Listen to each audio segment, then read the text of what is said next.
ఆచా coding tutor training ఇచ్చి permanent IT job ఇస్తారు. 9697969788.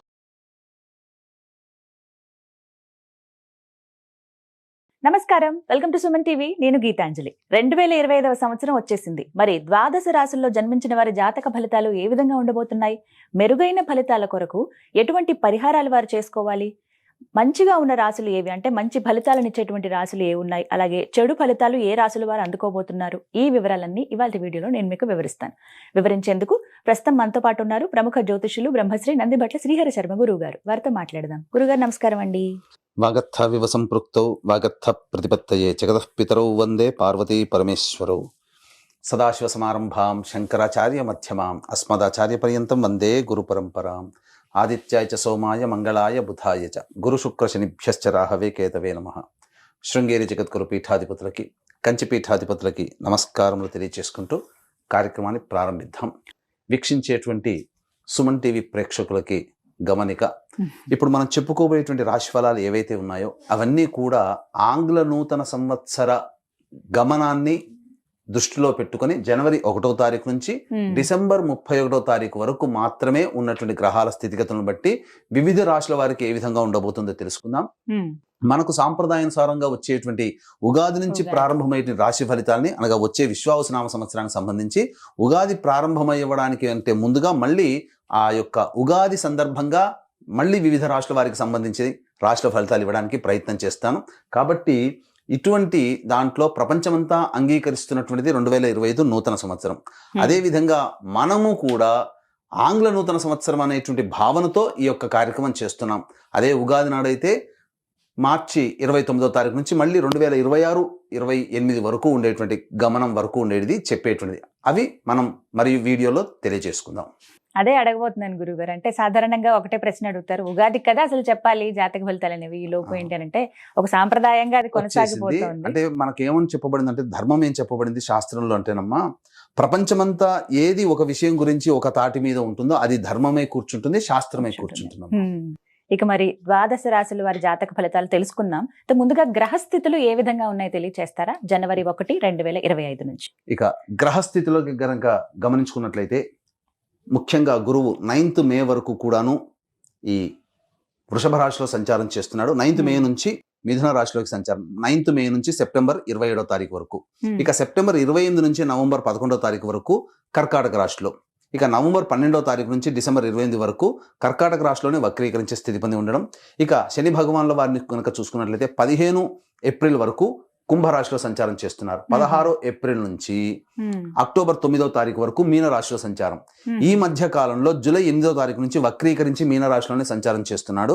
అలాగే అక్టోబర్ 10వ తారీఖు నుంచి కుంభరాశిలో సంచారం చేస్తూ వక్రీకరించి కుంభరాశిలో, నవంబర్ 26వ తారీఖు నుంచి వక్రత్యాగము శని భగవాన్ల వారు చేస్తున్నారు. ఇక రాహుకేతులు కనుక చూసుకున్నట్లయితే 15 మే వరకు కేతువు కన్యలో మరియు రాహువు మీనరాశిలోకి, అలాగే 16 మే నుంచి సింహరాశిలో కేతువు, అలాగే కుంభరాశిలో 16 మే నుంచి రాహుగ్రహ సంచారం జరుగుతుంది. ఇక్కడ గమనించుకున్నట్లయితే ఇక్కడ వీక్షించేటువంటి ప్రేక్షకులకు అందరికీ తెలియజేయాల్సినటువంటి అంశం ఏంటంటే, ముఖ్యంగా అందరూ ఈ ద్వాదశ రాశుల గురించి రాగానే అందరూ ఆలోచించేటువంటిది ముఖ్యంగా శని దోషం, ఏలినాటి శని, అష్టమ శని, అర్ధాష్టమ శని, కంటక శని, యోగ శని, ఈ శని దోషాలు. అయితే ఇక్కడ 15 ఏప్రిల్ వరకు శని కుంభరాశిలో సంచారం చేస్తూ 16 ఏప్రిల్ నుంచి మీనరాశిలోకి సంచారం చేస్తున్నా, ఈ యొక్క జూలై 8 నుంచి మీనరాశిలోనే సంచారం చేస్తూ వక్రీకరించినటువంటి కారణం చేత మళ్ళీ ఈ కుంభరాశి ఫలితాన్ని ఇస్తాడు.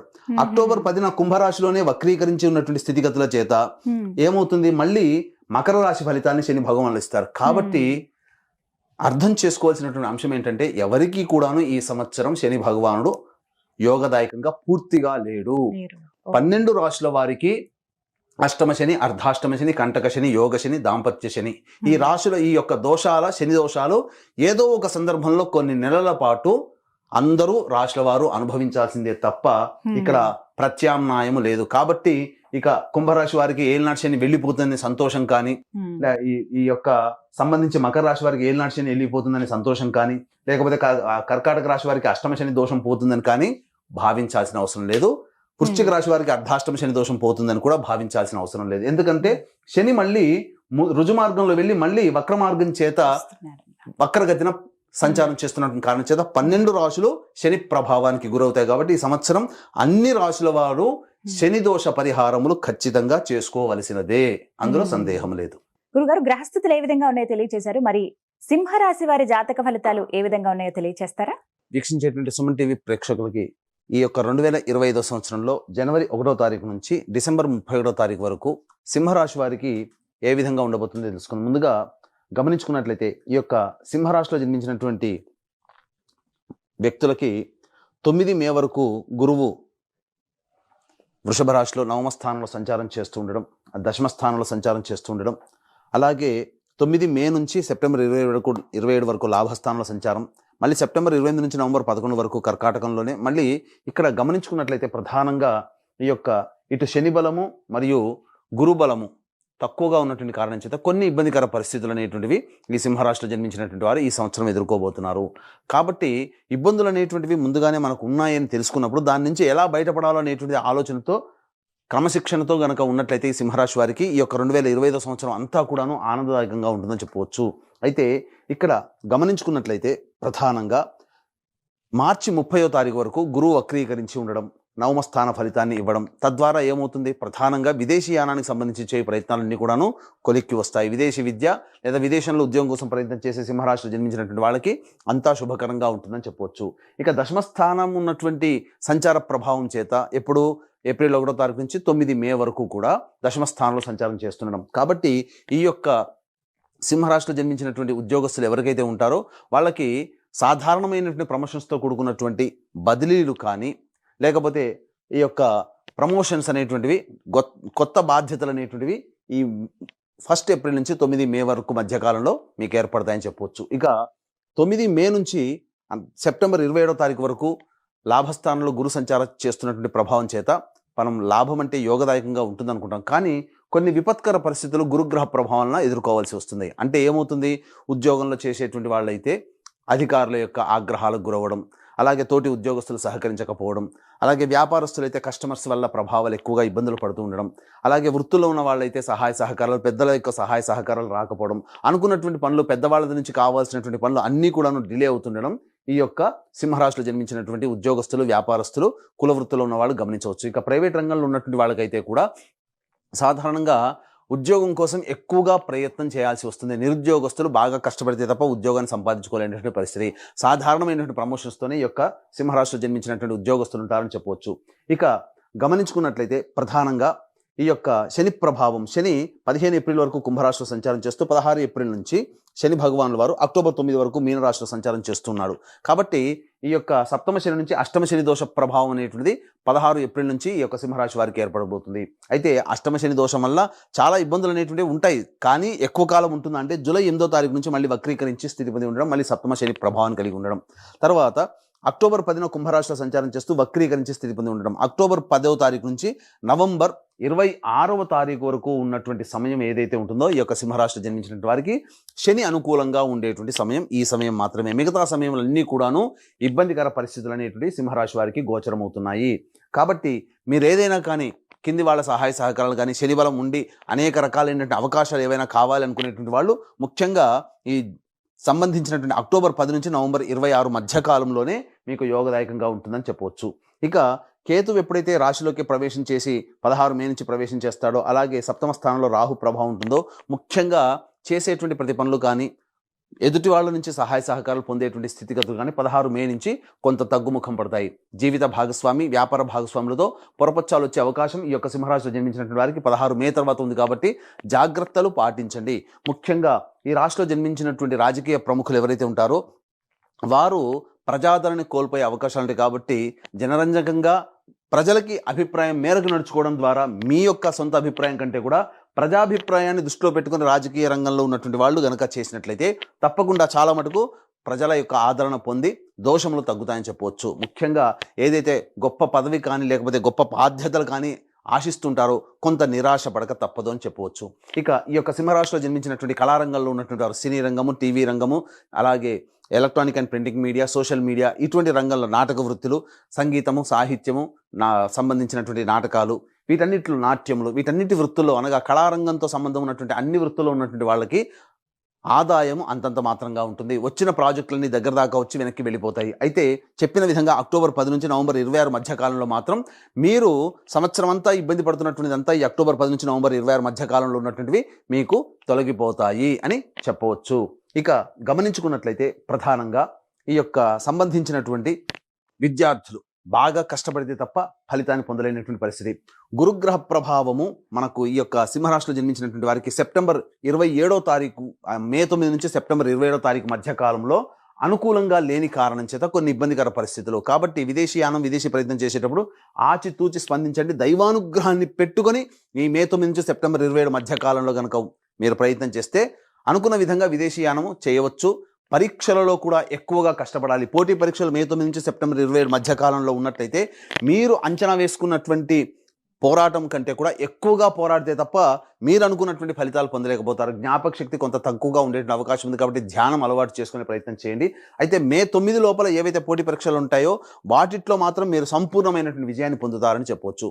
ఇక ఈ యొక్క సింహరాశిలో జన్మించినటువంటి రైతులకైతే ప్రధానంగా గమనించుకున్నట్లయితే 2 పంటలు అనేటువంటివి సాధారణమైనటువంటి లాభాలు అనేటువంటివి పొందుతారు.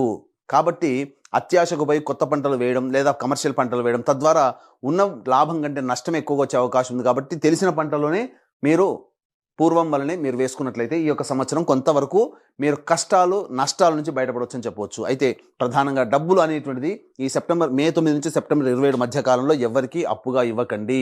లేదా రాని బాకీలు వసూలు కావడం కోసం చాలా కష్టపడాల్సి వస్తుంది. ఈ యొక్క సందర్భంగా మీకు గమనించుకున్నట్లయితే ప్రధానంగా ధనానికి సంబంధించినటువంటి ఏవైతే ఉంటాయో అవి ప్రధానంగా సెప్టెంబర్ 28 నుంచి నవంబర్ 11 మధ్య కాలంలో పుణ్యక్షేత్ర సందర్శనము కానీ లేకపోతే ఎన్జిఓ కార్యక్రమాలకి మీ డబ్బు వినియోగిస్తున్నారు. అంటే సేవా దృక్పథంతో మీ యొక్క డబ్బులు ఖర్చు అవుతాయని చెప్పవచ్చు.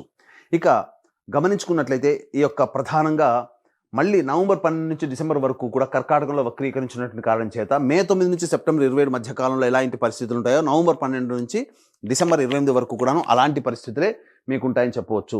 ఇక ముఖ్యంగా గమనించుకున్నట్లయితే ఉద్యోగస్తులు, నిరుద్యోగస్తులు కానీ ఉద్యోగం లభించడం కోసం ఏ సమయంలో మీరు ప్రయత్నం చేయాలి? ఆల్రెడీ ఉద్యోగం చేస్తుంటారు, కొత్త ఉద్యోగం కోసం ప్రయత్నం చేస్తున్నట్లయితే ఏ సమయంలో ప్రయత్నం చేస్తే లాభసాటిగా ఉంటుంది, అనుకున్నటువంటిది ఉద్యోగం లభిస్తుంది అంటే కొన్ని విషయాలు మీకు తెలియజేస్తాను. ప్రధానంగా జనవరి 11 నుంచి ఫిబ్రవరి 11 మధ్య కాలంలో అద్భుతమైన కాలము, నూతన ఉద్యోగ ప్రాప్తి అనేటువంటిది లభిస్తుంది. లేదా కొత్త ఉద్యోగం కోసం ప్రయత్నం ఈ సమయంలో చేస్తే చాలా బాగుంటుంది. అలాగే ఇంకొక సమయం ఏంటంటే మే 13 నుంచి జూన్ 14 మళ్ళీ జూలై 15, మే 13 నుంచి జూలై 15 మధ్య కాలము అద్భుతమైనటువంటి సమయం. ఈ సమయంలో కూడా మీరు కొత్త ఉద్యోగం కోసం ప్రయత్నం చేయొచ్చు. నిరుద్యోగస్తులకి ఈ యొక్క మే 13 నుంచి జూలై 15 మధ్య కాలంలో ఉద్యోగం లభించే అవకాశం ఉంటుంది. ఇక మళ్ళీ ఎప్పుడు ఉంటుంది మళ్ళీ ఈ సంవత్సరంలోనంటే అక్టోబర్ 16 నుంచి నవంబర్ 15 మధ్య కాలంలో మీరు ఏదైతే కొత్త ఉద్యోగం కోసం ప్రయత్నం చేస్తారో కొత్త ఉద్యోగంలో మీరు రాణించేటువంటి అవకాశం ఉంటుంది.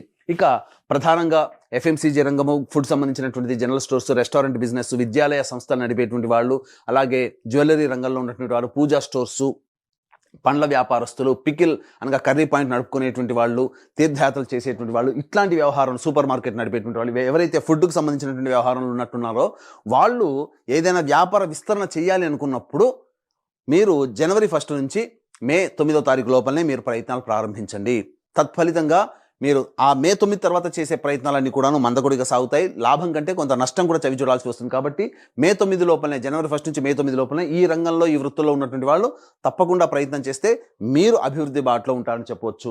ఇక చర్మ సంబంధమైనటువంటి చర్మ సంబంధమైనటువంటి వ్యాపారస్తులు, స్టీల్ వ్యాపారస్తులు, ఐరన్తో వ్యాపారం చేసేటువంటి వాళ్ళు, ఎడిబుల్ ఆయిల్స్, అలాగే సంబంధించి ఆటో ఆయిల్స్ రంగంలో ఉన్నటువంటి వాళ్ళు, ఐరన్తో ఉన్నటువంటి ఏ వృత్తిలో ఉన్నటువంటి వాళ్ళైనా కానీ ప్రధానంగా అక్టోబర్ 10 నుంచి నవంబర్ 26 మధ్య కాలంలో ఉన్నటువంటి సమయం అద్భుతంగా ఉంటుంది. ఈ సింహరాశిలో జన్మించినటువంటి వారికి నూతన ప్రయత్నాలు అనేటువంటి చేయకుండా ఉండడమే మేలు అనేటువంటి విషయాన్ని గమనించుకోవాలి. ఈ యొక్క సింహరాశిలో జన్మించినటువంటి వారికి ప్రధానంగా మే 9వ తారీఖు లోపల లాయర్లుగా ఉన్నటువంటి వాళ్ళకి ప్రమోషన్స్ అనేటువంటి ఉంటాయి, పదవి లభిస్తుంది. అలాగే రియల్ ఎస్టేట్ రంగంలో ఉన్నటువంటి వారు కొత్త ప్రాజెక్టులు చేపట్టకపోవడమే చాలా మంచిది అనేటువంటి విషయాన్ని గమనించుకోవాలి. ఉన్న ప్రాజెక్టుని కంటిన్యూ చేసుకుంటూ ఏదైనా కానీ అభ్యంతరంగా ఇంకా నిరభ్యంతరంగా చేయాలి, తప్పదు, గత్యంతరం లేని పరిస్థితుల్లో వ్యాపార విస్తరణ చేయాలని అంటే ఎక్కువ డబ్బుని అప్పుగా తెచ్చి మాత్రం చేయకండి. ఉన్న దాంతోనే మీరు సర్దిపుచ్చుకునే విధంగా ఈ సంవత్సరం గడుపుకున్నట్లయితే సింహరాశిలో జన్మించినటువంటి రియల్ ఎస్టేట్ వ్యాపారస్తులు, లాయర్ సంబంధించినటువంటి వాళ్ళు, మైనింగ్ వ్యాపారస్తులు, వీళ్ళందరూ కూడా ఎలక్ట్రికల్ అండ్ ఎలక్ట్రానిక్స్ రంగంలో ఉన్నటువంటి వారు వీళ్ళందరికీ కూడాను యోగదాయకంగా ఉంటుంది. ఎప్పుడు ఎక్కువగా డబ్బులు అప్పు తెచ్చి పెట్టుకోకుండా ఉన్నట్లయితే, ఇక గమనించుకున్నట్లయితే ప్రధానంగా ఈ యొక్క సింహరాశిలో జన్మించినటువంటి వారికి ఈ సంబంధించినటువంటి అన్ని రంగాలలో ఏ సమయంలో బాగుంటుంది, జనవరి 1 నుంచి మే 9 తారీఖు వరకు, అలాగే అక్టోబర్ 10 నుంచి నవంబర్ 26 తారీఖు మధ్య కాలంలో కొంతవరకు యోగదాయకమైనటువంటి పరిస్థితులను పొందుతారు. ఏ తర్వాత చెప్పొచ్చేది ఏమిటంటే, ఈ యొక్క రాశిలో జన్మించినటువంటి వారికి శుభాశుభ మిశ్రమం అనేటువంటిది ఉంటుంది. ఈ రాశిలో జన్మించినటువంటి స్త్రీలు కుటుంబంలో పేరు ప్రఖ్యాతులు సంపాదించుకోవడం కోసం చాలా కష్టపడాల్సి ఉంటుంది. అలాగే మీరు ఎంత ప్రయత్నం చేసినా, మీరు ఎంత అభిమానాన్ని, ప్రేమను చూపించినా కుటుంబ సభ్యుల నుంచి అంతగా మీరు ఎక్స్పెక్ట్ చేసేటువంటిది రాకపోవడం, తద్వారా కొంత మానసికమైనటువంటి వ్యధకి గురయ్యేటువంటి అవకాశాలు గోచరమవుతున్నాయి. అయితే ప్రధానంగా గమనించుకున్నట్లయితే ఈ యొక్క మే 9 నుంచి సెప్టెంబర్ 27 మధ్య కాలంలో ఈ యొక్క సంబంధించినటువంటి రాశిలో జన్మించినటువంటి స్త్రీలకి అనారోగ్య సమస్యలు పెరిగేటువంటి అవకాశం ఉంటుంది. ఇండైజెషన్, అసిడిటీ ప్రాబ్లంతో వచ్చేటువంటి అవకాశాలు ఉంటాయని చెప్పొచ్చు. ఇక ముఖ్యంగా ఈ సంబంధించినటువంటి 16 ఏప్రిల్ నుంచి జూలై 8 తారీఖు ఉన్నటువంటి మధ్యకాలంలో అనారోగ్య సమస్యలు, మోకాళ్ళ నొప్పులు, కాళ్ళల్లో బలం లేకపోవడం, ఇలాంటి కొంత ఇబ్బందికర పరిస్థితులు, శరీరంలో బలం లేకపోవడం అనేటువంటిది ఈ యొక్క సింహరాశిలో జన్మించినటువంటి స్త్రీ పురుషులు పొందుతారని చెప్పొచ్చు. అయితే ప్రధానంగా వివాహానికి సంబంధించి ప్రయత్నాలను కూడా కొలిక్కి వస్తాయి. మే 9 తారీఖు లోపల వివాహం నిశ్చయమయ్యే అవకాశం ఉంటుంది. మళ్ళీ ఇంకా ఎప్పుడు ఇలాంటి అవకాశం ఉంటుంది అని అనుకుంటే, ప్రధానంగా జూలై 8 తారీఖు నుంచి అక్టోబర్ 10 తారీఖు వరకు ఉన్నటువంటి సమయం వివాహానికి అనుకూలంగా ఉండేటువంటి సమయంగా చెప్పవచ్చు. కాబట్టి మే 9 లోపలైనా, జూలై 8 నుంచి అక్టోబర్ 10 తారీఖు లోపలైనా కానీ వివాహానికి అనుకూలంగా ఉంటుంది. అయితే ప్రధానంగా ఈ యొక్క రాశిలో జన్మించినటువంటి దంపతుల మధ్య లేదా వ్యాపార భాగస్వాముల మధ్య కొంత పొరపచ్చాలు వచ్చే అవకాశం ఉంది. కాబట్టి మాటని తక్కువగా వాడుకుంటూ లౌక్యంతో వ్యవహరించినట్లయితే జీవిత భాగస్వామితోనూ, వ్యాపార భాగస్వామితోనూ అంతగా ఇబ్బందికర పరిస్థితులు అనేటువంటి ఎదురవవు. ఏ తర్వాత ఈ యొక్క సింహరాశిలో జన్మించినటువంటి వారికి సామాన్యమైనటువంటి యోగదాయకమైనటువంటి పరిస్థితులే ఉంటాయని చెప్పవచ్చు. సింహరాశి వారు మెరుగైన ఫలితాలు పొందాలంటే గనక ఎటువంటి పరిహారాలు చేసుకుంటే మంచిదంటారు? ఈ సింహరాశిలో జన్మించినటువంటి వారు ప్రతిరోజు కూడాను కాలభైరవాష్టక పారాయణము, రుద్ర కవచము అనేటువంటిది కనుక పారాయణం చేసుకున్నట్లయితే చక్కగా సమస్యలన్నీ కూడా సమతిపోతాయని చెప్పవచ్చు. అయితే ఇక్కడ ప్రధానంగా ఈ యొక్క సింహరాశిలో జన్మించినటువంటి వారికి ఈ సంవత్సరం వారి యొక్క సంకల్పం అనేటువంటిది నెరవేరాలి. అంటే వాళ్ళకి జీవితం యోగదాయకంగా ఉండాలి, గత సంవత్సరం కంటే ఇంకా మెరుగైన స్థితిలో ఉండాలి అనేటువంటి యొక్క ఉద్దేశంతో ఈ యొక్క సింహరాశిలో జన్మించినటువంటి వారికి ప్రధానంగా ప్రభావం ఎలా ఉంటుంది, సింహరాశి వారి ప్రభావం ఎలా ఉంటుంది అని అంటే, వివాహం అయితే గనక భార్య లేదా భర్త జాతకము, పిల్లల జాతకాలు మీ మీద ప్రభావం ఉంటుంది. అలాగే వివాహం కాకపోతే తల్లిదండ్రులు, తోడబుట్టిన వాళ్ళ జాతకం ప్రభావం కూడా మీ మీద ఉంటుంది. కాబట్టి ఈ యొక్క సింహరాశిలో జన్మించినటువంటి వారికి చక్కగా దైవానుగ్రహం తక్కువగా ఉన్నటువంటి కారణం చేత దైవానుగ్రహం అందరికీ అందించాలనేటువంటి ఒక సదుద్దేశంతో ఈ 2025 సంవత్సరంలో మీ రెజల్యూషన్స్ అన్ని కూడాను పూర్తి చేయించాలనేటువంటి సదుద్దేశంతో ఈ యొక్క జనవరి 13వ తారీఖు రోజున అద్భుతమైనటువంటి రోజు, పుష్య పౌర్ణమి రోజు, ఆ రోజున శ్రీకారం చుట్టబోతున్నాం. ప్రతి నెల ఒక్కొక్క పుణ్యక్షేత్రంలో మీ కుటుంబ సభ్యుల గోత్రనామాదులతో సర్వదోష నివారణ పూజలు, హోమాలు అనేటువంటి చేయించడం జరుగుతుంది. అలాగే శని ప్రభావము 12 రాశుల వారికి ఉంటుంది. కాబట్టి గత జన్మ కర్మదోష నివారణార్థమై హోమాది కార్యక్రమాలు ప్రతి నెల ఒక్కొక్క పుణ్యక్షేత్రంలో ఒక్కొక్క రోజున చేయించడం జరుగుతుంది మీ కుటుంబ సభ్యుల గోత్రనామాలతో. వీరికి సంబంధించినటువంటి వివరాలకి సంబంధించినటువంటి రిజిస్ట్రేషన్ వివరాలు కార్యక్రమ తదనంతరం కాంటాక్ట్ చేసి తెలుసుకోవచ్చు. అలాగే తండ్రి వైపు, భర్త వైపు 6 తరాలు, తల్లి వైపు, భార్య వైపు 3 తరాల్లో ఏమైనా కుటుంబంలో దుర్మరణాలు ఉన్నా, అలాగే liver problem, kidney problem, cancer రోగాలతో మరియు 60 సంవత్సరాల లోపల మీ కుటుంబ సభ్యులు ఏ విధంగానైనా చనిపోయినా వాటిని పితృదోషం అని అంటారు. కాబట్టి ఇటు పితృదోష నివారణకి ప్రతి నెల కూడాను పితృదోష నివారణ కార్యక్రమాలు జరిపించడం జరుగుతుంది. అవకాశం ఉన్న వాళ్ళు కార్యక్రమ తదనంతరం కాంటాక్ట్ చేసి తెలుసుకోవచ్చు. ఇక ఈ యొక్క సింహరాశిలో జన్మించినటువంటి వారికి మీకు ఏవైతే ఈ చెప్పబడినటువంటి ఫలితాల కంటే ఇంకా విభిన్నంగా మీ యొక్క జన్మజాతకం ఉందనంటే, మీ యొక్క జన్మజాతకంలోని నడుస్తున్నటువంటి గ్రహ దశాంతర దశల యొక్క ప్రభావాలు. కాబట్టి దగ్గరలోని మంచి ఉపాసనాపరులైనటువంటి జ్యోతిష్యులను సంప్రదించి వారి సలహాలు, సూచనలు కనుక పాటించినట్లయితే మరింత మెరుగైన జీవితాన్ని పొందుతారని ఆశిస్తూ సర్వం శ్రీ ఉమామహేశ్వర పరబ్రహ్మార్పణమస్తు. చాలా చక్కగా వివరించారు గురువు గారు. ధన్యవాదాలండి.